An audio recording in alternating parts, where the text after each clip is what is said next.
প্রিয় দর্শক, আপনারা জানেন যে 31st ডিসেম্বর 2024-এ সবার BRP card, biometric resident permit সবার কিন্তু এক্সপায়ার্ড হয়ে যাচ্ছে, মোস্ট অফ দ্য পিপল।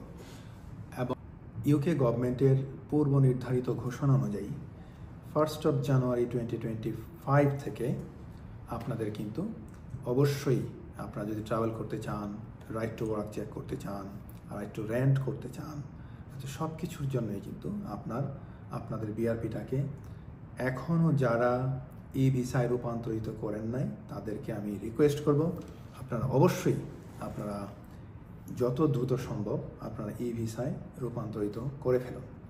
যদি আপনারা না করেন তাহলে কিন্তু আপনার পরবর্তীতে আপনারা যদি ট্রাভেল করেন, রাইট টু রেন্ট করতে চান, কোনো রাইট টু ওয়ার্ক যে চেক এমপ্লয়ার যেটা করে থাকে, প্রত্যেকটা ক্ষেত্রে আমরা জানি যে এটা একটা ডিজাস্টার হতে যাচ্ছে। বাট বিকজ অনেকেই এখনও হোম অফিস থেকে ইমেল পাচ্ছেন না এটা চেঞ্জ করার জন্য, বাট আমি বলবো যে আপনারা যত দ্রুত সম্ভব 31st ডিসেম্বর 2024-এর আগে, এখনও যারা করেন মাত্র ফিউ মান্থস লেফট, এখন আজকে অগাস্ট অলরেডি শেষ, সেপ্টেম্বরের আজকে 10-12 তারিখ নাকি, হ্যাঁ সেপ্টেম্বরের আজকে 10 তারিখ।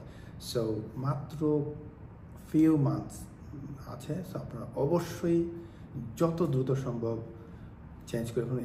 এটা খুবই সিম্পল, আপনারা একদম ইজিলি নিজে রেজিস্টার করতে পারবেন। এখানে অনেক ইউটিউবে আমাদের আগেও আমরা অনেক করেছিলাম, ভিডিও আছে, আপনারা যে কোনো একটা সিম্পল ভিডিও দেখে আপনারা নিজে করে ফেলতে পারবেন। It's just matter of 5-10 minutes, আপনারা নিজে করে ফেলুন। আর যদি একান্তই না পারেন, আপনারা আপনাদের নিজস্ব কারোর সহায়তা নেন বা কোনো লয়ারের শরণাপন্ন হতে পারেন। ধন্যবাদ সবাই।